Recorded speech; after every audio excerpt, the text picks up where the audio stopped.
If you have to present something to a bunch of people, do you think you need to do it as a confident person or as a shy person? Yes. A confident person. As a confident. Because there's loads of people watching you, and you have to be confident, not shy, because then you're just going to be frightened, stage fright. Alia Al-Zougbi, the storyteller, worked with them on voice coaching and also in confident speaking. The ambassadors, Eddie, they're really enthusiastic. Before we were talking about our class assembly last week, and lots of them are like, oh, I don't want to say anything, I'm not sure I want to stand up in front of everybody. And the games and activities they did with Ali really helped them to be confident. Even just simple things of telling them, keep your head up, stand up straight, don't look down at your paper. They all had remembered that by this morning, so it was quite good. There's new technology we are making,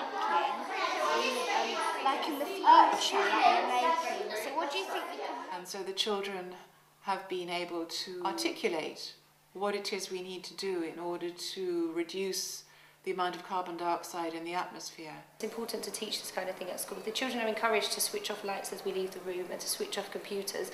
It will feed back at home, and I think it's quite difficult to imagine every home of every parent of the child in this school doing it, whereas if their children are going home and are pestering their parents in a way, we have to turn the lights off. It will bring about a change in, even more. If we just do it with this one class, at least half of this class have a brother or sister in this school, and it will pass on, and I think that would help spread the message a bit. So our approach in learning from the future as it emerges is not simply to download lesson plans off the internet, helpful as those are, or to look at all these issues in the abstract. It's to look at how these issues impact in our territory in real life terms.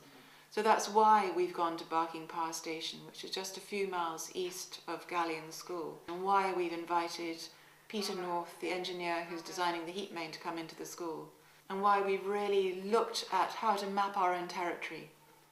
The London Development Agency has given us the funding for this project. They are developing the London Thames Gateway Heat Network, and part of the heat main that starts at Barking Power Station is the first element of this project. And they understand that there is an important educational dimension here.